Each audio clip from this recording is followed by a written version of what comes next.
Hello po muli mga katambay. Magandang araw po, tanghali, hapon. Madaling araw po, siyempre po, gabi, madaling araw sa ating lahat. Sa man sulok po ng mundo tayo naroon. Sana po maingatan tayo mga kababayan. Samahan niyo po si Katambay Manong po para po magkomento po muli sa inyo. Ito po, umpisahan na po natin mga katambay. Ang ating kukomentuhan, ito pong pahayag ng kapita-pitagan po at history po sa ating bansa. Ang isang pinakamagaling lalo po sa pagdating po sa Ayuda Nation, ang speaker po mga tambay na walang bahid anomalya ang kanyang institusyon, ang Kamara. Walang bahid anomalya mga katambay. Walang itinatago sa bansa, sa mga Pilipino, ang institusyon na Kamara na pinamumunuan po ng isang speaker, Martin Romualdez mga katambay. Ito po, komentuhan po natin ang kanyang pahayag dito po sa Kamara at madiin po at tahasang sinabi niya mga tambay sa mga magtatangkang pigilan po ang Quadcom Committee dito po sa mga ginagawa pong hearing sa Kamara. Hindi raw po magtatagumpay ang mga pipigil dito. Ayon po ito sa pinakamagaling kapita-pita-pitagang speaker ng bansa, mga tambay, sa ating bansa. History, mga tambay. Wala po makakatalo rito. 2 tao lang ang kumukontrol ng pera ng bansa, mga tambay. Pakinggan po natin at komentuhan po natin ang speaker po, kapita-pita-pitagan po, mga tambay. Ito po. The Quad Committee represents not just a legislative effort, but embodies our shared commitment to truth, justice, and accountability through their outstanding ability to elicit truth from even the most reticent witnesses and sources, combined with significant information gathered from confidential channels. The Quad Committee members have demonstrated a burning resolve to identify and remedy deficiencies in our laws. The Quad Committee's hearings have heightened public awareness, fostering a deepened commitment to transparency and accountability. We welcome the recent submission of pertinent documents and a partial report to the Office of the Solicitor General to investigate Chinese nationals who have fraudulently obtained Philippine citizenship to illegally acquire land and operate businesses in the Philippines. The report recommends the initiating of civil forfeiture proceedings against these individuals. In response to the Quad Committee's findings on extrajudicial killings allegedly committed by the state authorities during the previous administration's war on drugs and the involvement of illegal POGO operations in human trafficking and money laundering, our Quad Committee leaders have filed House Bill number 10986, or the Anti-Extrajudicial Killing Act, and House Bill 10987, or the Anti-Offshore Gaming Operations Act. The Anti-Extrajudicial Killing Act explicitly classifies extrajudicial killing as a heinous crime, ensuring that anyone, regardless of rank or position, found guilty of such acts faces appropriate criminal penalties.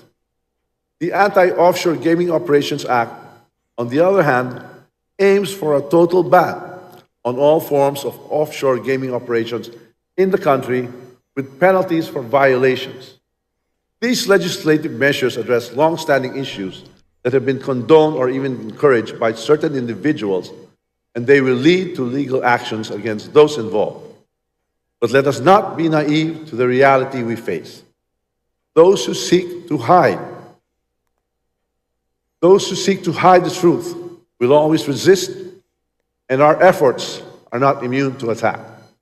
The Quad Committee and our young guns have become the target of those who prefer the shadows over the light. They attempt to undermine our work, casting aspersions and spreading false narratives to discredit our pursuit of accountability. Yet, as we stand here today, we reaffirm our commitment to this duty. We are here to do the work without fear or favor, on a mission to uncover the truth. No matter how uncomfortable it may be for some, we understand that this journey will not be easy, and that standing for what is right often means standing against the tide.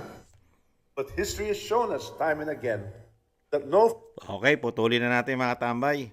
At marami pong mabubuwisit mga tambay sa pahayag po ng kapit-apitagang speaker mga tambay. Katiwa-tiwala po ba ito mga tambay? Itong sinabi lahat ng speaker about po sa pagiging sinasabi niya lahat, lalo po sa sinasabing pag-iimbestiga na ginagawa po ng Young Guns, kasama po at ang Quad Committee sa sinasabi po itong kapulungan, institusyon po ng Kamara mga katambay. At ito po ay walang pinapanigan at kailangan po ilabas ang katotohanan, ang sinasabi po ng speaker, dahil lahat po ng ginagawa ng itong Quad Committee at Young Guns ay talagang dapat pong paniwalaan ng taong bayan dahil pinalalabas po nila ang katotohanan po mga katambay, unbelievable, di ba? Lalong-lalo daw po, lalo yung sinasabi po, yung pogo, mga tambay, yung pogo, ibang klase. Sino po ba ang namamahala ngayon sa pogo? Sino po ba may control, may power, may kamay na po pwedeng mag-utos, magturo dito sa mga pogo? Yan ba pogo na yan kontrolado pa ng dating administrasyon na napakinabangan natin ng pandemya na hindi nagpapangsyon ng ating bansa. Ngayon, sino po ang nakinabang sa pogo? Halos buong Pilipinas po ay may pogo. Sini-single out lang po ang pogo. Karamihan po may pogo, lalo sa Cavite. Di ba? At sino ang may control? Sino po ang may involved? Marami pong kumakalat na larawan na very close po ang First Family.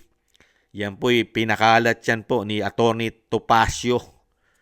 Yang pagiging closeness po sa pogo, lalo na makapangyarihan ngayon sa ating bansa. Lalong-lalo na ang First Lady daw po at ang Pangulong Marcos. Napakarami pong kumakalat na larawan, hindi lang po isa pagdating po sa pogo, yung matataas na tao sa pogo. Di ba?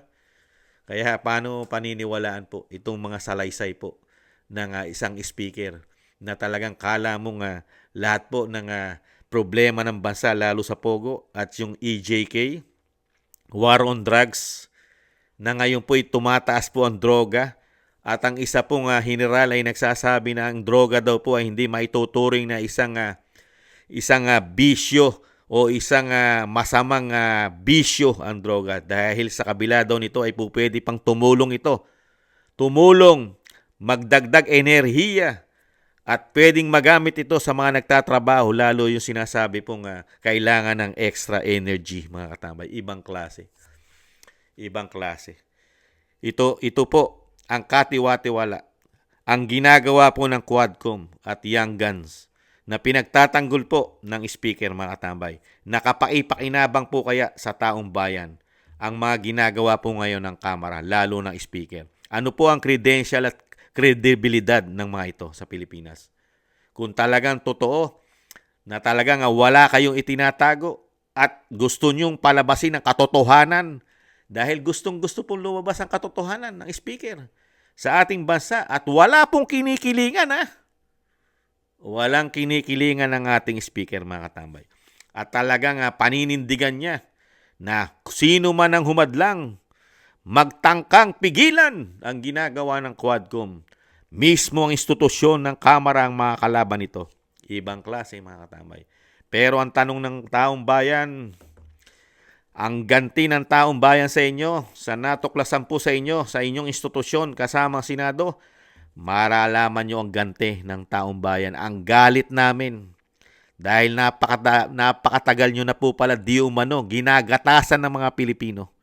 Ginagatasan nyo po yata, speaker sa pangunguna nyo dahil 2 tao lang po ang pumutok.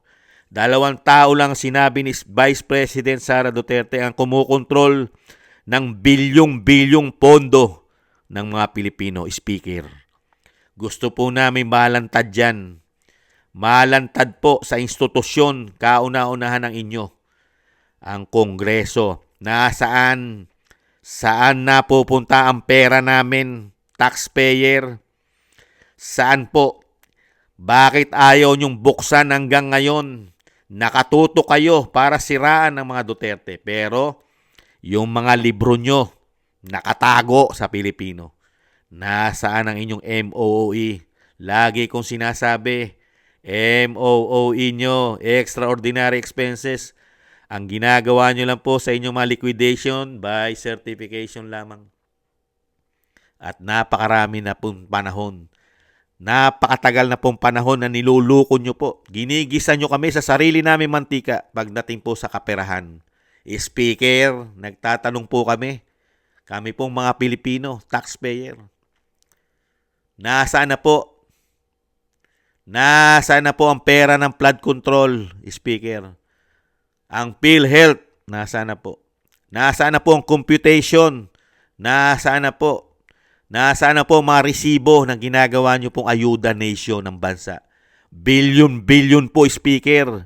Ang binabudget nyo po. Hindi po ba tayo pwedeng magbuo ng Quadcom para imbestigahan po ito? Yung ginagastos nyo pong ayuda nation, billion po ilang taon na. Nasaan po ang liquidation yan? Nasaan po ang resibo ng mga ayuda na pinamimigay po ninyo? Pwede po ba namin makita para mai-audit po namin kasama ang COA? Isama na po natin ang inyong confidential fund, Speaker, mga congressman. Extraordinary nyo. Travel fund. Pondo nyo. Taon-taon. Nasaan po ang computation nito, resibo? Speaker, hindi po ba tayo pwedeng bumuo ng Young Guns, Quadcom para dito kayo naman na imbestigahan namin? Nagtatanong lang po kami. Niloloko nyo lang po kami. Niloloko nyo lang po ang taong bayan. Dinadala nyo lang po diyan sa kamera, mga statement nyo. Sino pa maniniwala sa inyo ngayon? Pagkatapos sabihin ng aming Vice President, yung ginagawa nyo sa kamera, yung ginagawa nyong gatasan, bilyon, pati daw ang inyong mga luho, sa taong bayan pa daw po ninyo kinukuha, mga congressman, pati luho nyo. Yung mamamahalin yung sasakyan daw po. Yung inyong mga luho, mga kasuotan, mga accessories, mga bahay daw po sa ibang bansa. Yung naglalakihan daw po nyong mansyon, mga napakarami nyong mga sinasabi pong mga extra houses, mga katambay. Di ba? At yung inyo naglalaki ang mga farm, mga lupain, daw mga katambay, ibang klase. Wala po kaming nalalaman, nakikita po sa haba ng panahon sa institusyon na ito. Di ba? Ngayon, nagmamalaki po sa atin. Nakala mo kay galing-galing at kay linis-linis ang institusyon ng Kamara sa pamumuno po ng isang speaker, Martin Romualdez. Naglalakihan na po ang inyong mga tiyan dyan. Lumolobo na po yata kayo sa sobrang lakit, sa sobrang kabusugan. Yata sa pera ng bayan. Di ba? Naglalakihan po, nagbobondatan. Di ba? Walang ayatang kabusugan. Yata ang ating mga congressman. Pero sa kabila nun, dadaanin lang po tayo sa salita. Nakala mo sila kigagaling mag-imbestiga. Pero ang kanilang mga upuan, opisina ay walang investigasyon. Wala man lang tayo nababalitaan na iniimbestigahan ng Quadcom at Young Guns. Nasaan ang kaperahan? PhilHealth, nasaan na yan? Maharlika Fund, mga ginto, mga ginto. Yung mga ginto, kusang umaalis sa Central Bank daw ang mga ginto, di umano. At yung may mga bagong chopper daw po, may mga bagong eroplano, mga congressman daw po yata yan, Speaker. Wala po bang pag-iimbestigahan Quadcom dyan? Quadcom at ang Young Guns? Speaker, kailangan lang po ba ang investigasyon ng Young Guns, Quadcom, kailangan lang po ba sa EJK? Sa War on Drugs, sa Confidential Fund, at Pogo? Speaker, malalaman na po, malapit na po halalan, mga kababayan ko, sa buong mundo, merong Pilipino. Bumoboto po tayo. Alam na po natin. Natuklasan na po natin ang pinasabog ng Vice President na napakalaking mga korupsyon, di umano, sa institusyon ng Senado at Kamara. Maging matalino na po tayo. Billion po. Dinadagdag nila extraordinary sa mga ahensya. Nangyari po yan nung hawakan po ng Vice President ang DepEd. Naranasan niya po yan sa kanyang proposal budget 2022, 2023 pala, and 2024. Ilang billion po ang nilagay po ng 2 tao daw po dyan. Dokumentado ng Vice President yan. Antayin nyo, Speaker, yung angas mo, napakaangas po ninyo ngayon, di umano sa Kamara. Hintayin nyo po maging presidente po ang Agila ng Mindanao. Tingnan po natin kung ganyan po pa rin kayo kaangas, pati po ang mga young guns, ang Quad Committee, ganyan po din sana kayo kayayabang at kaangas ha.